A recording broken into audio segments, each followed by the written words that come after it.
And yes, speaking of people who do it time and time again, it is time to move on to our Super Bowl preview, which again, I am not, it is not possible for me to be unbiased in doing so, and that may affect my analysis and my picks. But Kento, you're here to keep me honest. It is this Sunday. It is in the Superdome. It's at 11:30. Kendrick Lamar is playing the halftime show, but mainly we're watching for what's happening on the field. It is the Philadelphia Eagles. It is the Kansas City Chiefs vying for a third Super Bowl in a row. Unheard of, particularly in the modern era. Something that not even Tom Brady and Bill Belichick in their pomp were able to achieve, but Andy Reid and Patrick Mahomes are looking to go one better.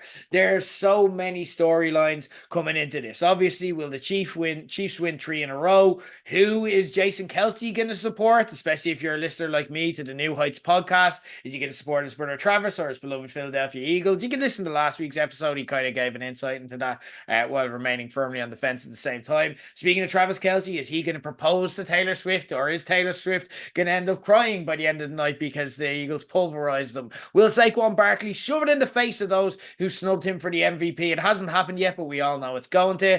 Kento, so many potential storylines. What's your favorite narrative heading into this game?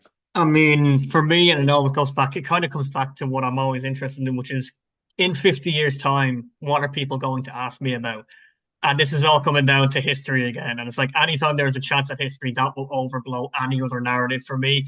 So again, the three-peat, like it's an obvious answer, but it is the three-peat. It doesn't happen that often in American sports at all. I think the Lakers in the NBA was the last one in like the early 2000s when they had Shaq and Kobe on fire.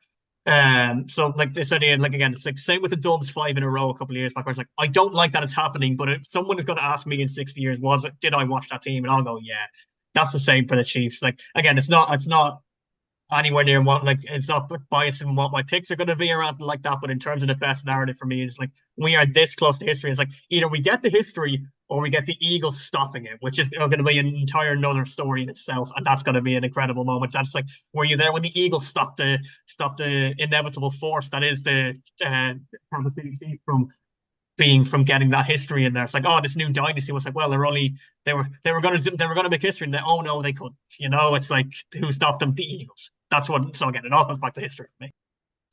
For me, I will push back a tiny bit on that. And I'll say that that is not actually what we end up remembering these Super Bowl things for. And that's what makes this exciting, is because the things we remember and talk about in terms of historical events and happenings in Super Bowls are the things we can't plan for. Did we know going into Eagles Pats that we'd be talking about the Philly special? Did we know going into, the tuck rule, the helmet catch, all of these legendary epic moments that we think of in Super Bowl history? 28-3, the Pats being down to the Falcons and coming back to win in overtime. Like all of those things that we think of are the things you can't possibly plan for, and that's why we watch the games. They're the things. For me, the narrative I have, and obviously I'm going to be looking at it through an Eagles prism. I'm literally wearing their jersey. Bill Simmons has a theory called "Nobody Believes in Us," of the team who thrive because they're being written off, and this game absolutely screams of that, because it is being taken as a given that the Chiefs are just going to dominate. They're winning 3 in a row. This is it. It's what you opened up your point with, and I don't hold that against you because it is what the world is talking about. But remember one thing, this is a revenge game. The Chiefs won their last Super Bowl outing 2 years ago after Mahomes on a hurt ankle led a second half comeback. And then, this is important to remember because it fits into a narrative we have about the Chiefs now that wasn't strong then, but is very loud now. We got some shady ref calls late in the game. What people wrote off at the time as Eagles fans just whinging because they lost has now become accepted canon. We can prove it beyond reasonable doubt because we see it every week. The refs do favor Patrick Mahomes, even if it's subconscious. I'm not saying there's a conspiracy or league-wide or anything like that. And he gets calls that nobody else does. The Eagles, on the other hand, they have not been backed until they got here. What we spoke of earlier on is I won't believe that Scotland will beat Ireland until they do. I won't believe that Ireland will beat France until I see it happen. Nobody has believed that the Eagles are going to be in the Super Bowl and are the best team potentially in the NFL until we fucking made it here. At the start of the season, people were calling for Nick Sirianni's head. He's just made his second Super Bowl in 3 seasons, and people were saying he deserves to be sacked. And everyone was writing them off at every juncture. We had Daniels break out the amazing rookie quarterback in the Commanders, who I love. He won me an NFL fantasy league. But everyone thought the Commanders were going to roll to an NFC East now as a result of his amazing early season play. Everyone thought the Lions weren't going to be stopped. Even in the playoffs, everyone thought the Rams were going to do it and cause an upset and do it for LA at the time of the fires. Everyone thought Daniels was getting best rookie ever buzz. And was he going to upset the Eagles? Sure, Hurts is upset, but can't Saquon do it in the playoffs? All of these narratives have been writing the Eagles off the entire season. While over here, we're just fucking winning every single week. We scored over 50 points in the championship game, and everyone is still talking over our heads like the Chiefs are just going to walk the tree in a row. This is the same Chiefs who baffled people en route to their 15-2 record, and the second loss was only in a game in week 18, which didn't matter.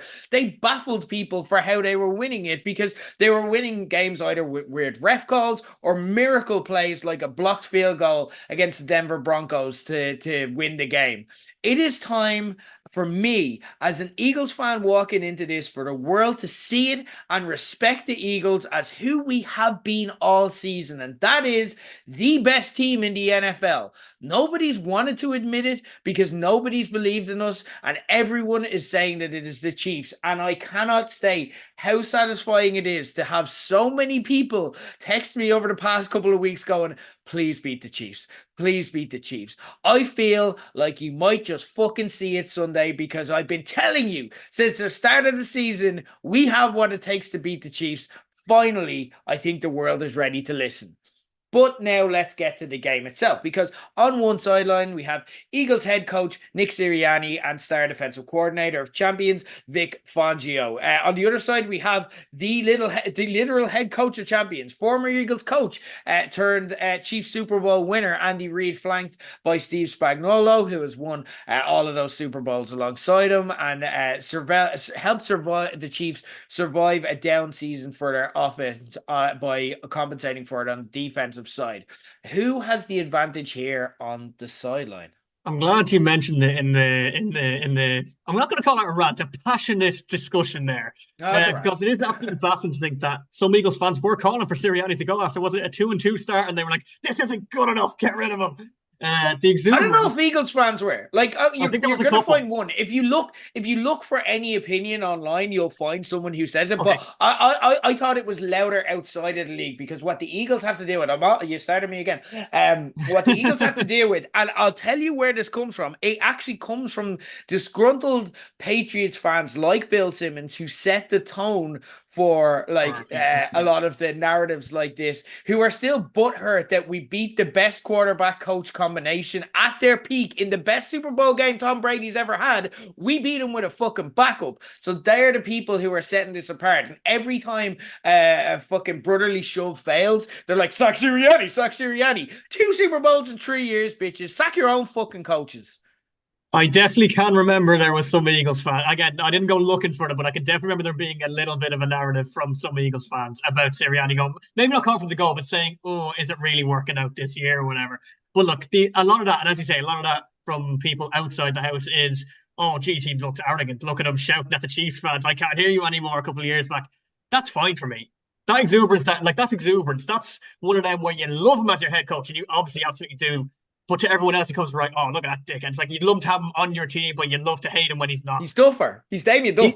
He's Damien Duff. And also, much like Duffer, he's a successful knobhead. Yeah. And like you say, 2 and 3 years, you can't argue against it. Because again, there were people writing you off, absolutely. Even coming into the Commanders decider, the playoff game, where it's like, "Oh, look, Jahan in his first, or Jaden Daniels, I should say, in his first proper big playoff games, like, wow, you put 50 points up on them, like how France put 50 points on England a couple of years back."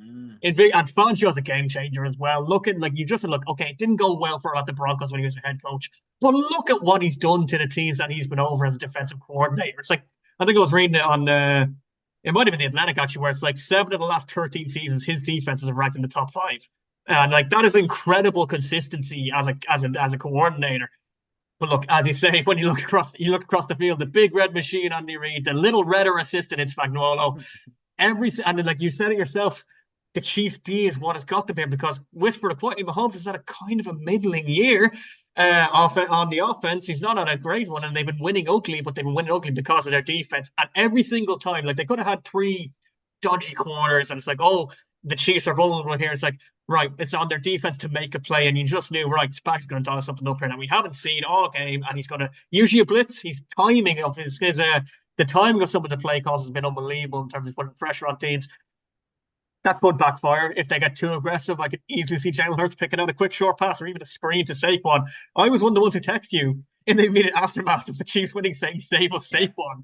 It's just that much about it, but it's nice to see because all over like the last kind of, especially during the Patriots reign, where it's Belichick and it's like, oh, he's clearly going to outmuscle someone on the opposing side, and where it's like Nick Sirianni will not care if people think that about him because again it comes back to Duffer. It's like I don't care. I'm just going to do it anyway because I'm a winner and I've proven it. So it's up to your job to stop me. I'm not going to get shirked. I'm not going to fade under the spotlight here because like he enjoys being there. And it's like again, like I said, that exuberance that everyone else sees arrogance, absolutely fine by me. For me, when it comes to the battle of coaching, look, I'd love to back the Eagles and everything I say, and for the most part, I will. But not here. Like you can't. It's just there. You have to give the nods and the advantage to Andy Reid and Spags here, just on the basis of history. Spags is the only coordinator in NFL history to win Super Bowls with two different franchises. The other, apart from the Chiefs, being the Giants, and the only one ever to win four Super Bowls. Now, is that because Super Bowl winning defensive coordinators usually get head coaching jobs? Yes, but still, he knows what he's good at and he sticks to it. With a win, Andy Reid will start to become a strong voice in the discussion over is he the greatest coach of all time with Belichick, and the numbers back that up. Again, it's a very LeBron versus Michael Jordan kind of debate in that if you just say who's better, LeBron or Michael Jordan, everyone goes, well, it's Michael Jordan because the name just has more weight to it. But when you actually get into the underlying numbers, it starts to become interesting. Andy Reid is the only coach to win 100 games with two different franchises. Again, Belichick's franchise, he will forever be linked to Tom Brady, and he has that period that we spoke about earlier on where he kind of looked lost without Brady as well. So there is that's going to tarnish it somewhat, whereas Reid has done it over and over again twice. He's the only coach to appear in four championship games with two franchises. He was in five NFC championship games and one Super Bowl with the Eagles. He was in 7 consecutive championship games with the Chiefs. He's been in five Super Bowls and won three rings. That number is significantly better than two Super Bowls in 3 years the Sirianni and Fangio have together. Fangio, of course, wasn't defensive coordinator 3 years ago, but he was on the team as kind of a consultant role and helping out with that side of the ball. They're very much the prove it crew who've kind of always achieved great things, but it's been below the line and they lack the signature wins and stats in the same way that Spags and Reid have that leads people to constantly question their greatness in the way we discussed then, despite, like I said, this being their second Super Bowl in 3 years. That's crazy that we're going, yeah, but they need to prove it. I'm like, what more do they need to do? They need to fucking win. But here's the thing. I gave this example just a few minutes ago. Having the historical coaching edge doesn't guarantee they will coach the best game on the night, though. Just ask Belichick, who with Tom Brady at the peak of his powers, Tom Brady's best Super Bowl performance ever. I will say this just to needle Pats fans because they needle me back by saying Sirianni should be sacked after the Eagles make one bad play call. Tom Brady's best Super Bowl game of history was a loss to the Philadelphia Eagles. And who did they lose to? They lost to recently fired Jacksonville Jaguars coach Doug Peterson and their backup quarterback Nick Foles. So you can coach the best game. It is about on the night. But as to who has the advantage going in, when you look at the tail of the tape, this isn't close. It is the Chiefs. We have to give it to them. That is on the sideline. Before we get into picks, I want to look at on the field. Where are the areas where you see, in terms of the particulars of this game, it will be won and lost?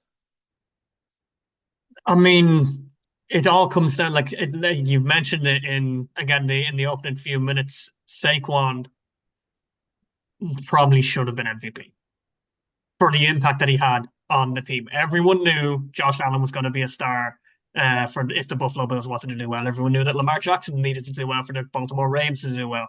Saquon has taken that mantle, has had a similar thing with like, oh, the Eagles, like they could be good without Saquon, but now that they have him at the level that he played at, he has turned them into this unbelievable rush offense. The Chiefs were in the top 10 for I think for rushing yards defensively in the regular season, but they didn't really face anyone to the power of Saquon. And yes, they Derrick Henry in week one, but that's coming in cold again. Week one hadn't really got going too well for the Ravens. Like even to the extent that in the AFC Championship game against the Bills, James Cook and Josh Allen for a kind of second quarter, start the third quarter, they started to get momentum with a rush. Eventually, Spike got a hold of them; they were snuffed out. Saquon will be relied on because Hurts has been a sniper at times for the Eagles this year, but the pass game was kind of hit and miss at times as well until like again the blowout in Washington was more impressive than any than I've seen any performance I've seen from the Eagles all year. From the Eagles' point of view on defense, you need to get to Mahomes and get him on the ground. If he's allowed to extend the play, we've seen he's one of these rare players that can just pull something out of nothing. He'll either pick out Travis Kelce when he's one-handed and upside down, or he'll use the wheels to scramble, not pass the line of scrimmage, jink backwards, jink backwards, jink backwards, flag. We know, like again, you can't argue against it because you look at him 2 years ago. Yes, you might have been butthurt. 2 years on, you'll have been proven right. It's a high possibility keep that you need to keep him in the pocket as best you can. The Chiefs O line again, not spectacular throughout the year, so I can see the Eagles D line trying breaking through and making them move around, or even and like again, like I say, keep him in the pocket. Eagles have actually had some excellent turnovers in terms of timing as well. How many perfectly timed Peter punches have we seen? Both playoff wins against the Packers, annoyingly against the Packers, and then Washington as well. It was like, right, as soon as that player gets up, bang. As soon as the run, like your man makes the catch, go for it. And it's worked more often than not. It just, I think it's weird to say when you have Mahomes in the Super Bowl, but I think it's going to come down to like again, newsflash, it's going to come down to the defenses with Spags and the Eagles. Like it's not breaking news. There, it's not the most unbelievable analysis you'll ever get from me. But it's fascinating. I think whoever comes out in terms of the defense is going to it's defense win titles as who was it? Colin Coward always says defense win titles. It's like Mhm. it's got a feeling about it this year that if the Eagles can step up to the level that they're going to need to keep Mahomes moving or in the pocket if you can get to him, brilliant. That's gonna be the crucial. I think, Kendall, we've done this preview for years, not every year, but for years now, since at least 2018. Um, I have a good record of picking Super Bowls and strategizing and being able to isolate how it plays out. Not spotless anymore since the Eagles started getting there or thereabouts, which throws off my objectivity. And you should take that with a pinch of salt because the Eagles are here. So again, maybe I'm not able to look at this. But the reason that I'm able to map out so often, this is what's going to happen, and this is how, is with Super Bowls, you have to consider that there's a difference between a Super Bowl and a normal regular season or indeed playoff game. And the reason is because teams are meeting each other. They have the relentless schedule of the regular season where they're playing every single week except for one bye week. And in the postseason, they don't even have the benefit of knowing who they're going to be playing week to week. So you have to judge the teams based on their strengths. The Eagles beat the Commanders, for example, because Saquon Barkley took over the game. He's been the star of that, okay? But with the Super Bowl, what you have to look into is the plans B and C and what will they have in reserve, because now they have 2 weeks to prepare solely for this opponent, and they have everything in their arsenal that they've been holding back on and saving and haven't needed to get here to do so. So this is when you're going to see, first off, you're going to see both teams try to neutralize the main threat, and then you're going to see what they have in reserve. So what do we know about plan A? Okay. Mahomes is Mahomes. He's going to do Mahomes things. It's hard to plan for Patrick Mahomes because he is so special, but also Mahomes doesn't have the weapons that he's had in recent years. And even the weapons that he used to rely on, Travis Kelce, haven't been as reliable. I do predict Travis Kelce will get looked at regularly for big plays when needed. And I do predict he's going to make one or two of them. But also, you just have to factor that in. The Eagles' defense coming up against Mahomes, though, they've been excellent at coming up with stops when it matters most. You think Matthew Stafford, watching that in the blizzard, coming back with us with a 2 minute drill to win the game for the Rams, and the Eagles' defense are capable of getting stops. And it was nerve wracking watching that as a fan, as was the entire game, as epic as it was for everyone who was watching as a neutral. But also, I had the belief from watching the defense all season. I'm like, we can stop them, and sure enough, we did. We crushed the Commanders early with turnovers to just destroy them. The game was over essentially as a contest by halftime because of the defensive stops made. Still, they will have answers for a lot of the Chiefs' big plays, but the Chiefs are going to score, which means the Eagles will too. This will, I predict, be a low-scoring game, but it won't be like a 10-7 or anything like that. It's probably going to be two teams scoring in the 20s. How are the Chiefs going to try stop the Eagles' plan A? They're going to load the box and they're going to blitz a lot to cut out the threat of Saquon. They're going to dare Jalen Hurts, who has been playing at probably not 100%. The best we saw him was in the Commanders game, encouragingly. But they're going to dare him to win, as he hasn't needed to win all season, by throwing the ball and passing under pressure. And again, like if they can keep Saquon Barkley's yardage to a minimum, and I think that they'll be successful in doing so, um, they'll see themselves as having a great shot and being able to win it, do enough on offense with Mahomes. The risk with blitzing, though, is if the quarterback is ready, and I want you to consider for a second that Jalen Hurts, I believe, has the quickest time for throwing under pressure in the entire league this season. And if the offensive line can hold off the blitz for long enough, which the Eagles' offensive line is arguably the best in the league all season, that opens up the blitzing defense to either big plays, because they're essentially trying to rush the quarterback and put them under pressure. So where are the other? They can only play with 11 players. So where are the other players? So you open up the likes of AJ Brown making big runs. If you have everyone trying to get Saquon Barkley, you're not double teaming AJ Brown. And then you're definitely not double teaming Devontae Smith or Dallas Goedert as well. You also open up the defense to quarterback scrambles. And I'm betting that if the knee still isn't 100%, like I'm betting that if Jalen Hurts can get back to the Jalen Hurts we would have known him as, and he would have been famous for, and that is the scrambling Jalen Hurts who's able to make big runs on his feet. He did so against Washington, got an amazing touchdown. I think this is where the game is going to be won or lost, at Jalen Hurts' feet. Also, look out for Devontae Smith and Dallas Goedert. They're going to get less attention in this game, and they are big playmakers. And I think they're going to get at least one big play each. But I think Jalen Hurts' feet is where this game is being won, because he's going to need to do it, and they are going to dare him to do it. It's just whether he can pull it off. So the question is, can he? Are the Chiefs winning 3 in a row? Aren't they? Time for us to get off the fence. Time for us to pick a winner. Kento, who have you got, and how have you got it happening? Sure, as you are well aware, and all of our listeners are well aware, my predictions are generally impeccable. Okay, I don't really get them wrong. But even I have to admit, all right, that when it comes to the Super Bowl, I've been poor. I picked one of the last 5. Usually that's down to the 49ers shit in the bed. But the one correct pick that I had in the last 5 years was because I used a very old friend of ours with my logic.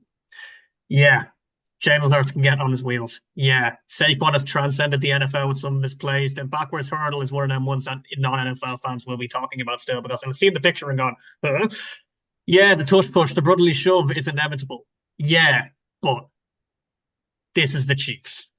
This is the Super Bowl. They have been winning ugly, as you mentioned, and that is a big sign for me. You can get to the big dance by winning ugly, and you can get there because they know what they're doing. This is the chance as an unprecedented three-peat, and as much as I hate it, as much as I hate that I'm making this prediction, I cannot see them getting this close to NFL immortality and not getting over the line. And you are dead right. It'll put Andy Reid into the GOAT conversation. It'll put Mahomes, I mean, he's already Hall of Fame worthy, but you could put him back into the GOAT conversation as well. I hope I'm wrong. This is one prediction that I want to get wrong. Okay. I just can't see it. Yeah, but so give me the Chiefs by 6, and including, because there'll be something that'll be talked about, a goal line stand against a brotherly shove, a 4 down goal line stand by Spags against a tush push and brotherly shove. Yeah, it wouldn't surprise me. Brotherly Shove It's one hasn't of been the them, yeah. same since Jason Kelsey retired last season. So yeah, that would that particular. I don't like anything else about what you just said, but I do think that's a good shout if you could somehow bet on that. Um, Here's how I think the game is going to go: trying to be as unbiased as possible and failing. I think the Eagles will go out and they'll come out in fuck you, prove it mode, typical of the personality of their coach, Nick Sirianni.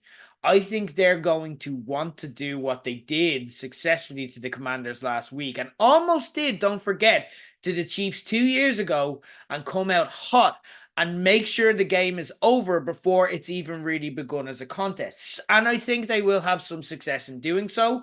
I think we see a very similar first half to the game, include like combine the Super Bowl and the Commanders game, and I think we see a first half very similar to both of those. This is the previous Super Bowl between the two.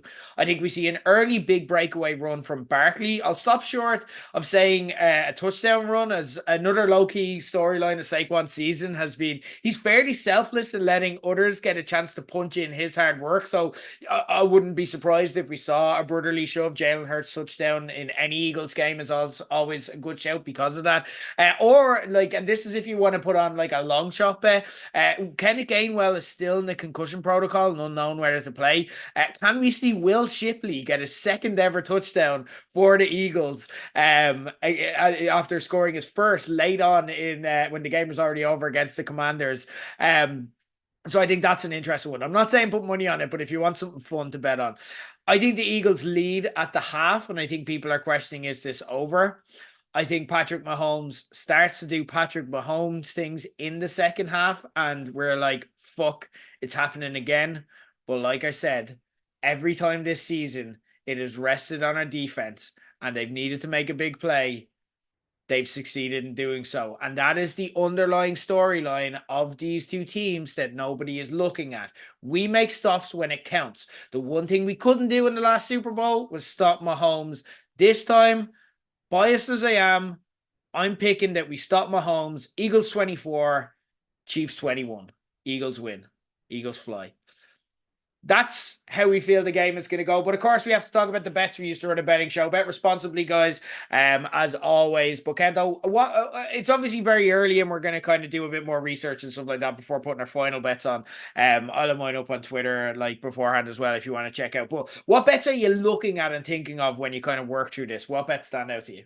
Oh, Super Bowl is silly season for betting because there's just Yeah. so much things to bet on. I have a good feeling about pink or red Gatorade if the Chiefs win, 15-2. Always a safe bet. I don't bet on the national anthem though. That's too much of a dodgy one for me. The distance of the longest field goal to be over 47 and a half yards is evens, which I don't think is Ooh, too. I don't Yeah. like that. I don't like that at What all. what what about Elliott either has kick? been dodgy. What about either kicker to hit a 55 yarder?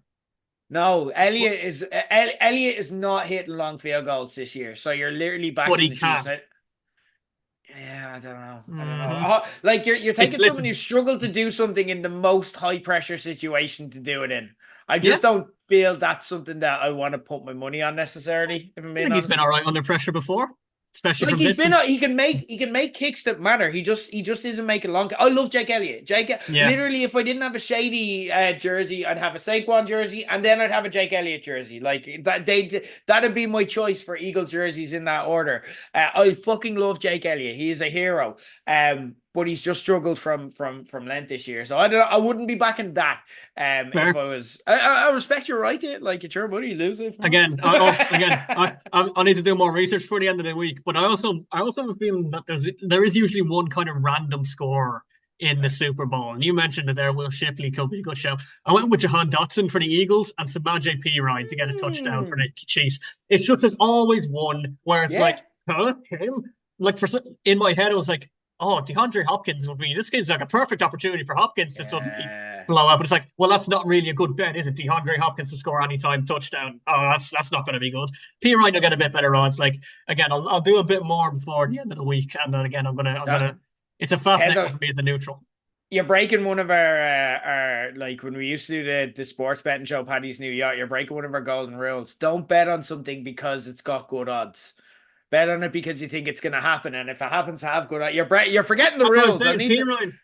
I'll need to send you the PowerPoint again. Um, Super Bowl, I No love pet on the one of my favorite betting nights of the year. Always, always, always, and I'm not saying this for value, but just it's fun. Always bet that there's going to be a safety in the Super Bowl. Sometimes you win, and it's so satisfying when you do because no one understands why you're so happy. Um, we picked it there. We've both said this is going to be a defensive masterclass. The total points in this is 48.5. Quite high for a defensive masterclass. I'm betting the under total points there. If I'm saying that Jalen Hurts is going to win this with his feet, I have to put my money where my mouth is. I'm betting on his rushing attempts to be over 8.5. Remember that a brotherly shove attempt counts as a rushing attempt. So he's probably going to do that around 4 times by itself. So he just needs to scramble forward at times. And Jalen Hurts scrambles for fun. And anytime touchdown as well is 5 to 6. It's not a bad, like, if you've been betting on Jalen Hurts anytime, again, you're betting on the brotherly shove, which is something that we just will do if we get to 4-1, and we always do. I don't love the the betting line. It is Eagles or Chiefs favored by 1.5, and that is constantly moving. If anything, closer to the Eagles. There's actually, I was looking up stats in an article on ESPN there the other day, and there's actually more people have bet on the Eagles than the Chiefs, and it has moved the line. People are picking the Eagles and seeing value in that. But if I think the Eagles are going to win, then I'm going to take the over at 1.5. But it is at that pick 'em level where there's no real value. It is essentially just a money line you're betting on, but it gives you a bit of, and again, it is going to be a close game. So backing the less favored with the points is always a good bet. Also a shout out as well, like if I think they're going to open him up, he's been reading the book especially for this occasion. So if I think they're going to blitz a lot, if I think they're going to try swap Saquon, I think AJ Brown is going to get at least one big play. His longest reception total is 24.5 yards. I'm going to take the over on that. So there you have it. That is our bets. That is our preview. That is the sports wrapped up for this time. Let's hope that we will both be celebrating a Chiefs loss come Sunday. Kento, thank you as always for joining us. Setting the plug or anything you want to mention, check out the Irish Examiner, of course. Yeah, Subscribe. I'm a Six subscriber. Nations Rugby podcast. Every week we got Donald Lennon, we got Rog the odd time. I don't know if he's doing a podcast this year, but he's always got the columns each week. And I think that we kind of talked about there. The League of Ireland, our coverage, John Fallon, Super Bowl. I don't know if we have someone over there this year. We had Morris there last year, but again, Monday morning you can read all about it. Love it. Love it. Good stuff. Kento, always a pleasure. Follow him at Kento CCFC. We'll tag him, of course, in all of our social posts as well. Next time on page 180, I'm going to have Kev Keane return to catch up on the TV we've been watching to start 2025. That should be next week. Check it out. Until then, this has been page 180, and there's only one way we can finish this podcast on Super Bowl week. And ladies and gentlemen, Kento, you want to sing at home if you're listening as well. There's only one way we can finish in that is by saying, "Fly, Eagles, fly on the road to victory. Fly, Eagles, fly. Score a touchdown, 1, 2, 3. Hit them low, hit them high. Then watch them Eagles fly. Fly, Eagles, fly on the road to victory. ESGSLSB for Eagles." That's Philadelphia Mayor or know how to spell Eagles. That was a I know. reference. Yeah, we all know. If you listen carefully, you can hear everyone I'm going to the Super Bowl to watch it with cancel their plans after hearing Did he get a concussion at the Rumble party or what? that.